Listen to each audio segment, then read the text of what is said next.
Hey, Farmer fans, welcome to the first edition of the 2023-2024 Coaches Show.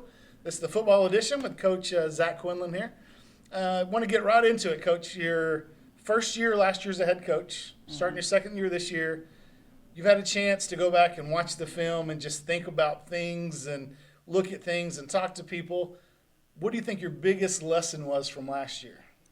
You know, the biggest thing I took from last year was learning how to balance the athletic director and the head football coach job at the same time. Yeah. You know, the athletic director portion of this can be all-consuming in the big scheme of things. And, you know, being the head football coach along with being the athletic director, there's a balancing act that has to happen.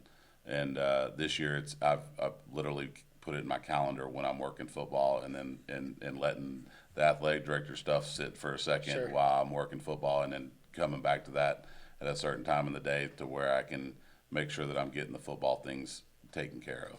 Well, and that experience is that word for a reason, right? You can't get it other than just living it and doing No. it. And so now you're moving into the second year. You've had a chance to prepare for your second off season. So, and I know we've talked about the off season, and you had a lot of kids coming out, and there was a lot of energy. I remember seeing some of that myself. Was there a specific goal going in though that you had that you were trying to hit with the kids? You know, at the end of last year, I brought in every varsity football player and interviewed every one of them and talked to them about what we did well, what they felt like we had to get better at. And the biggest thing that I heard that was repeated over and over again was we needed a more positive atmosphere in the locker room. So my whole goal this entire offseason, obviously we want to get faster and stronger and bigger and all the things that everybody's working on.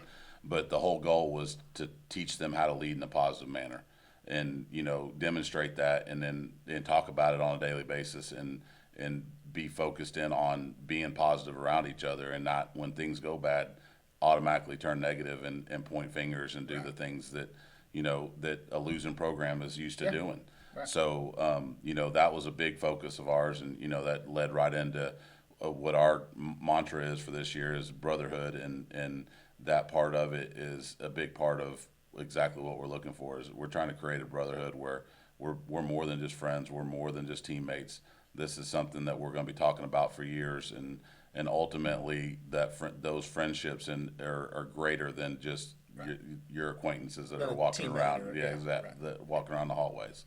Well, you mentioned a word there, leader, and talking about leadership. And one of the leaders on the field in every game and on every team is your quarterback, right?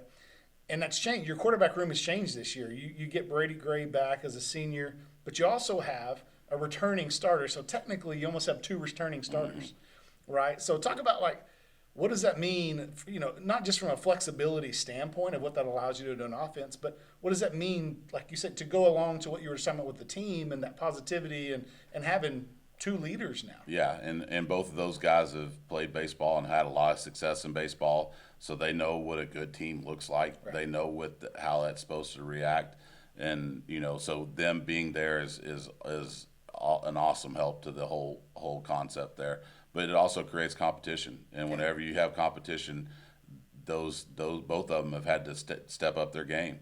I mean, you know, you take Brady, who started 2 years ago for us, almost the entire season, and then, you know, Caden, who started for us the majority of the season last year. Both of them got a lot of experience. They both know what the expectations are. They know our offense.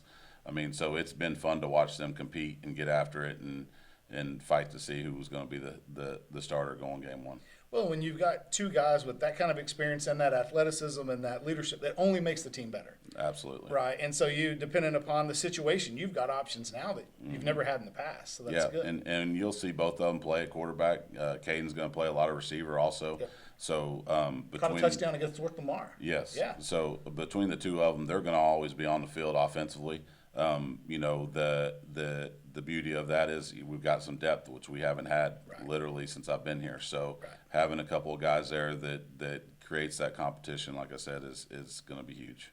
Well, speaking of depth and quarterbacks, everyone knows that old line's really important. And you and I talked about, you know, going into the off season and early this summer season is that old line gelling and kind of becoming a strength. Are you happy with what you're seeing? Are they coming together like you wanted them to? Yeah, I mean, we've got a lot of work there. I mean, that's just the coach in me, and I would never tell them that they're doing. But we are so much better than what we have been up front, and that part of that is their experience. They've got a bunch of experience between all of them. They've played together, almost all of them, for 3 years now. I think Horacio at the center is the only one that hasn't been a part of that group for 3 years. So they know each other. They almost don't even have to talk to each other. We got to get on them to communicate because they're around each other so much that they can almost feel it happening. Right. And right now we have matured into a high school offensive line. We've been playing with a bunch of young guys the last couple years, and the body styles have changed. The weight room has really shown up in that group, and ultimately probably will be one of our strengths in the team, I think, throughout the season. So on the defensive side, you lose your leading tackler in O'Brien, but watching the other day, you've got some new faces out there that are running around. They're all over the field making some plays. I guess, what do you need that defense to do to get better, to get to the point for you guys to be able to get to that point, all those goals that you guys have as a team? What do you need that defense to be able to do?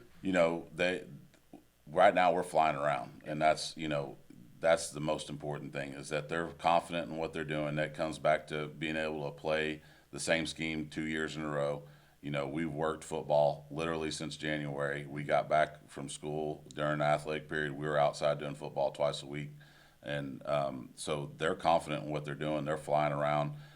We've got to be great tacklers, and we've got to be disciplined in what we do so that we don't allow the big play to happen. Right. And I think if that happens, we're going to be a really good defensive team. And, I think Coach Blastinghame's got a great plan with what we're doing. He's got great energy. He knows how to get those kids going. And I think ultimately that's, between our willingness to fly around and his energy and that side of the ball's coaching staff, that we're going to be very successful there. Good. Well, that's enough about the offseason, everything we've learned. Let's talk about, it's Friday night. We're getting here. It's a couple days away.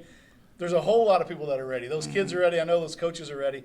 So let's talk a little bit about Eustis. Like last year, we go down there and we lose Caden after about halfway through the first quarter after he threw a touchdown pass. And it takes us, we don't have as many options as we do this year, right? So thinking about Eustis and what you were just talking about with the strengths and stuff, what, other than trying to get the win, what are you looking for? What are you really looking for out there on that field? I've talked to them all week long about playing disciplined football. They're going to come. They've changed offensively. Last year they were more of a two-back spread team. They're much more tight to the box, downhill running now. Very similar to what we kind of saw with North Lamar. Okay. They're going to come out of the huddle real fast, and they're going to try to get you jump off sides and do those things. And we've got to play discipline on that side of the ball as far as watching the ball and doing those things.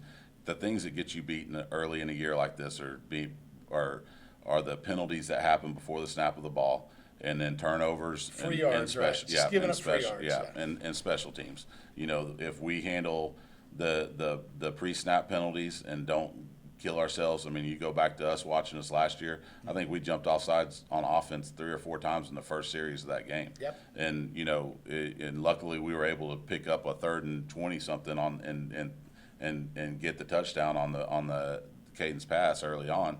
But we put ourselves in a hole either with bad snaps or pre-snap penalties.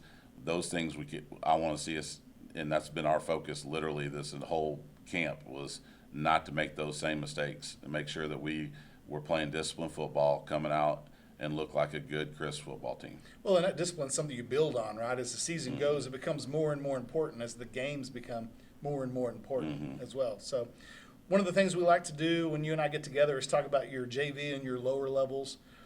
So what are you seeing there? Are you encouraged by what you're seeing? Is there? Yeah, no, I'm excited. I mean, we don't have one sophomore up on the varsity this year, which is something that has not. I mean, we've been playing with freshmen and sometimes. Yeah. So we don't have one sophomore up. We've got that group we've been able to keep together, which was a goal of mine coming into the year. And there's some good players down there, and they may creep themselves up as the year goes on. But with the depth that we have and a big senior class that we have, we've been able to keep those kids down. And so those kids that had a good success last year on the JV are going to get to do it again.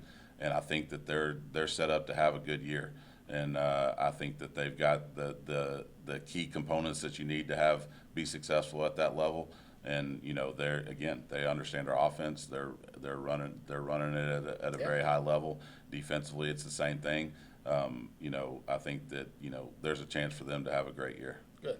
Well, and that confidence just breeds confidence, No leads to doubt. success. So your JV is going to be in Eustis on Thursday. Mm-hmm. Varsity will be here on Friday. The game did get moved back from 7:30 to 8 o'clock because of the extreme heat, just to try to cool it down a little bit. So, Coach, best of luck in the first game. Thank you. For those of you that are joining us at home, we'll bring this to you every week. And until we see you on Friday night, go Farmers.